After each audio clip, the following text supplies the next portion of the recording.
हमारा next topic है heat transfer, ऊष्मा का संचार। तो इसको समझने के लिए एक बहुत ही सिंपल से टॉपिक से स्टार्ट करेंगे हम।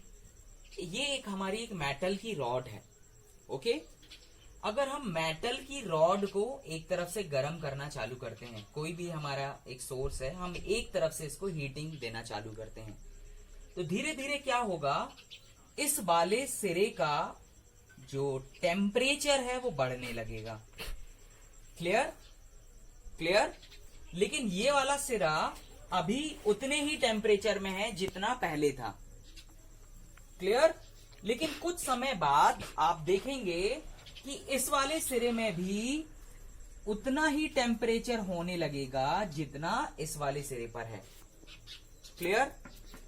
मतलब जब हमने इस कैंडल को बर्न किया था तो इस वाले एंड पर हीटिंग हो रही थी, तो ये हीटिंग यहां तक कैसे हो गई। ओके, सो दैट मीन्स यहां से लेके यहां तक हीट का ट्रांसफर हुआ है, ऊष्मा का संचार हुआ है।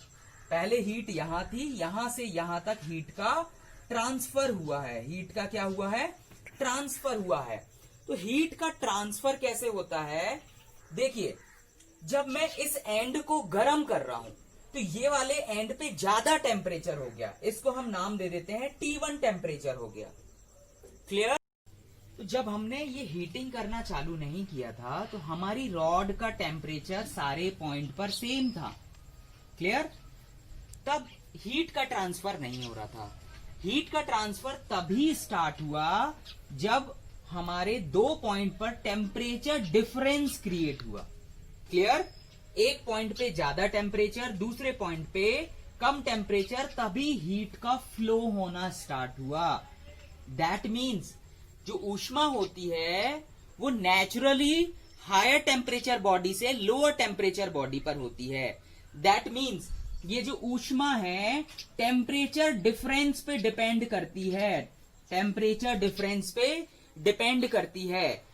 अगर एक जगह पे ज्यादा टेम्परेचर है, दूसरी जगह पे कम टेम्परेचर है, तो अपने आप से हीट का फ्लो जो होगा ज्यादा टेम्परेचर से कम टेम्परेचर की तरफ होगा।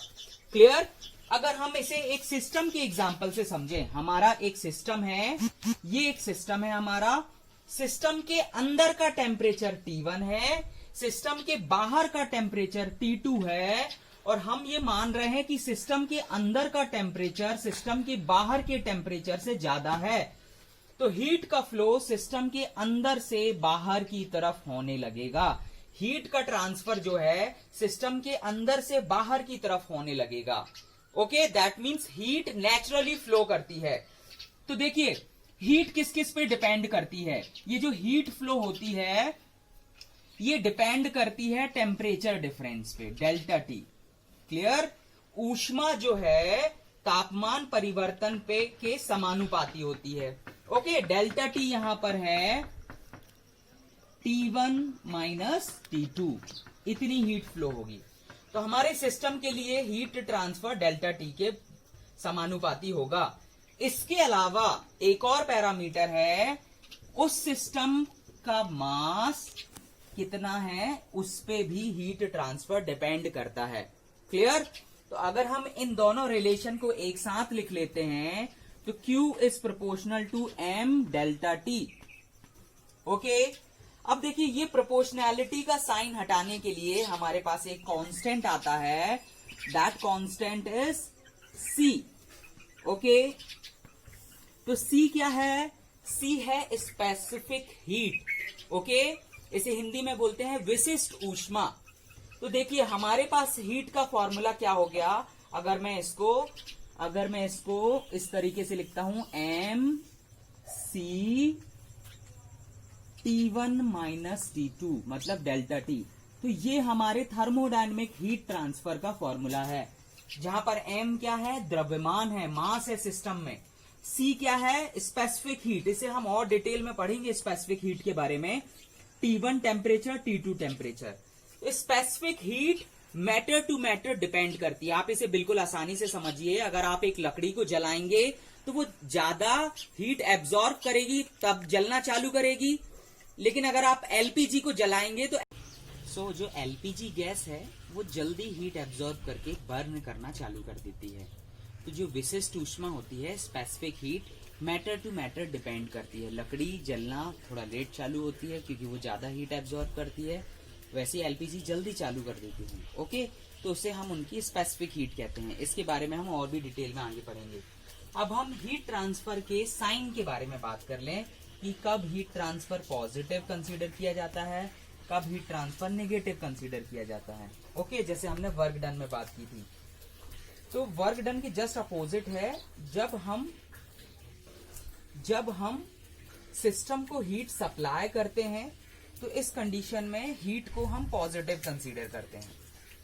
ओके, और जब हम सिस्टम से हमें कुछ हीट मिलती है, इस हीट को हम नेगेटिव हीट कंसीडर करते हैं, इस हीट को हम नेगेटिव हीट करते हैं। ओके, ये वर्क डन के जस्ट अपोजिट है। आप इसको ऐसा भी समझ सकते हैं, जब हमें सिस्टम से वर्क डन मिल रहा है, दैट मीन्स हमने सिस्टम को हीट सप्लाई करी होगी, तो वर्क डन भी पॉजिटिव, और यहाँ पे जो हीट है वो भी पॉजिटिव। दूसरे केस में हमें हीट सिस्टम से मिल रही है, तो हमने सिस्टम को वर्क डन सप्लाई किया होगा, तो वर्क डन भी नेगेटिव एंड हीट भी नेगेटिव। तो कई बार हम न्यूमेरिकल में कुछ सिस्टम के लिए हीट का साइन पॉजिटिव लेंगे और कुछ सिस्टम में हम हीट का साइन नेगेटिव लेंगे। Okay, thank you. सो जो एलपीजी गैस है वो जल्दी हीट एब्जॉर्ब करके बर्न करना चालू कर देती है।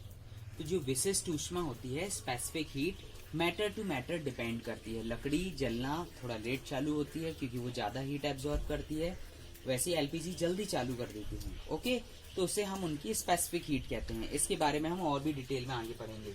अब हम हीट ट्रांसफर के साइन के बारे में बात कर लें कि कब हीट ट्रांसफर पॉजिटिव कंसीडर किया जाता है, कब हीट ट्रांसफर नेगेटिव कंसीडर किया जाता है। ओके, जैसे हमने वर्क डन में बात की थी, तो वर्क डन के जस्ट अपोजिट है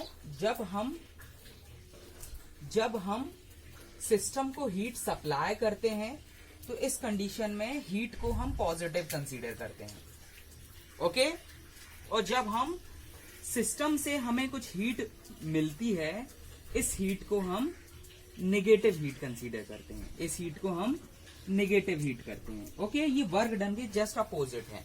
आप इसको ऐसा भी समझ सकते हैं, जब हमें सिस्टम से वर्क डन मिल रहा है, दैट मीन्स हमने सिस्टम को हीट सप्लाई करी होगी, तो वर्क डन भी पॉजिटिव, और यहाँ पे जो हीट है वो भी पॉजिटिव। दूसरे केस में हमें हीट सिस्टम से मिल रही है, तो हमने सिस्टम को वर्क डन सप्लाई किया होगा, तो वर्क डन भी नेगेटिव एंड हीट भी नेगेटिव। तो कई बार हम न्यूमेरिकल में कुछ सिस्टम के लिए हीट का साइन पॉजिटिव लेंगे और कुछ सिस्टम में हम हीट का साइन नेगेटिव लेंगे। Okay, thank you.